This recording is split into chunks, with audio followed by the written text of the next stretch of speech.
Whenever I looked at drawings of St. John Bosco's oratory buildings or the massive church he built in honor of Our Lady Help of Christians, I always wondered how he funded it. In today's episode, I'm going to explain how he managed to obtain so many donations from generous benefactors and managed to do a tremendous amount of apostolate with them as well. The Miracles and Prophecies of St. John Bosco, a project of America Needs Fatima. I'm your host, Matthew Miller. Subscribe for new episodes every Monday, Wednesday, and Friday. Don Bosco had a simple rule about going to the houses of gentlemen. He didn't pay visits or attention to others' business unless the oratory's needs required him to, by reason either of charity or glory to God. However, he often had to call upon benevolent people. Don Bosco preferred the company of poor, abandoned children instead of the distinguished gentlemen who often came to see him. He presented himself at palaces without pretension, only with courtesy and simplicity. He treated everyone with due respect. When some of his companions asked how they should behave around notable people, he replied, with good manners and without pretension. One year, he sent one of his clerics to spend the autumn break in the villa of a noble family in Turin. Don Bosco said to this cleric, in the presence of the mistress of the house, "Act as you would in your own house. If you need anything, consult the Baroness as if she were your mother."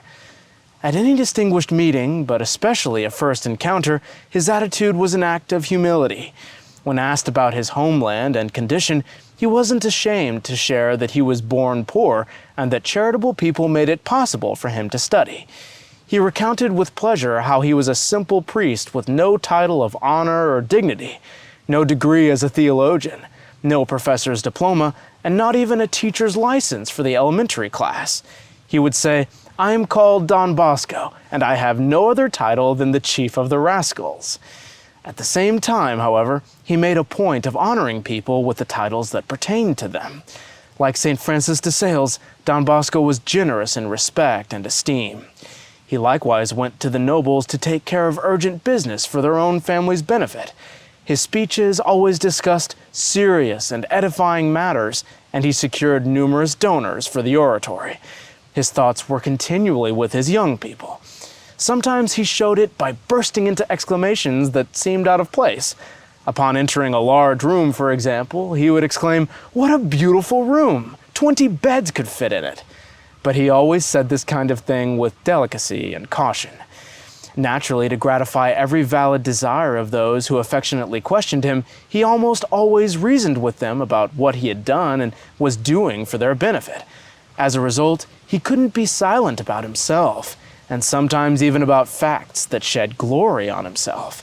He always described those things with an admirable good-naturedness, but without making it seem that he was important. Don Berto heard this same opinion from Baroness Gabriella Ricci, who said, "It's truly amazing to hear Don Bosco when he speaks of extraordinary things that pertain to himself. He does it as if he were speaking of others." A beautiful scene cheered up noble families with little children. Don Bosco often welcomed them with a great heart when good mothers led them into his presence. He knew how to offer them admonition and praise in ways that encouraged them to improve themselves to please God and their relatives.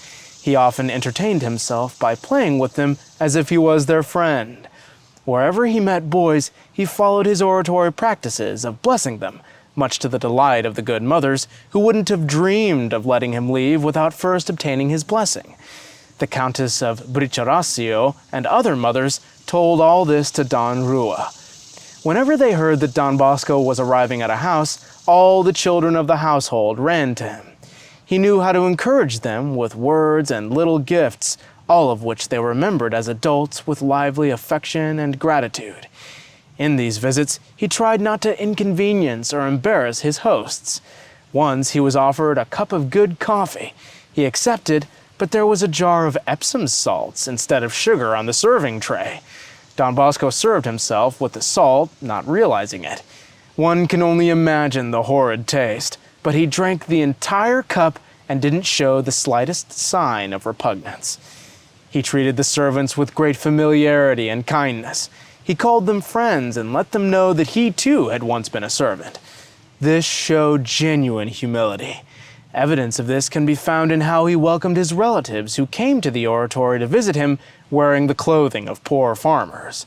Likewise, consider his celebrations when the elderly lady Molia Dorotea visited him in Valdoco. He had been her country servant, but he honored her cordially as if she had been his mother, and he made her sit near him during lunch.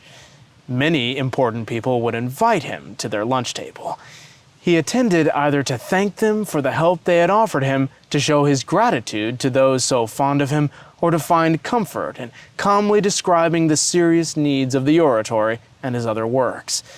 But whenever he left the oratory to accept an invitation, he often said to Don Rua or his secretary, "If you only knew how much it repulses me to go to lunch outside the oratory.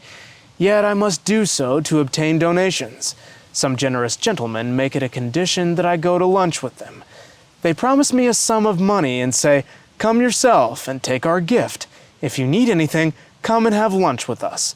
Otherwise, I would never accept such invitations, even though our donors' charity inspires them.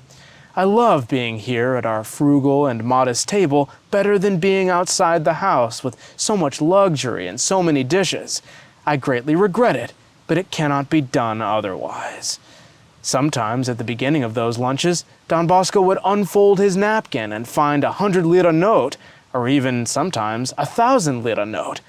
On other occasions, when the fruit course was offered to him, it included a round sum of money. But despite his continuous need for finances, Don Bosco declined many invitations because he had many pressing occupations, especially his sacred ministry responsibilities. He often promised to go to the castle of Casaletti to lunch with Count Charles Kays on his patron saint's feast day, but Don Bosco had never been able to keep his word. Then one year, Don Bosco said that he would finally come and lunch with him. "If Don Bosco comes, I'll eat a whole dog," exclaimed the Count, smiling. Don Bosco heard of the Count's offhand remark, so he bought sweet pastries that a skillful confectioner had shaped to resemble puppies. While dessert was being served, Don Bosco placed the pastries on the table and said, "Count, now keep your word. Here's a dog and you must eat him entirely." The Count, who wasn't expecting the sudden silliness, laughed heartily. Marquis Fossati also complained that Don Bosco never came to his palace for lunch. The Marquis wished to spend a few hours with him. Therefore, he and his lady came to invite Don Bosco one day. Don Bosco apologized very handsomely, explaining that the oratory was short-staffed in those days. He said that he had to handle many affairs with careful attention and also had to revise his drafts of the Catholic readings.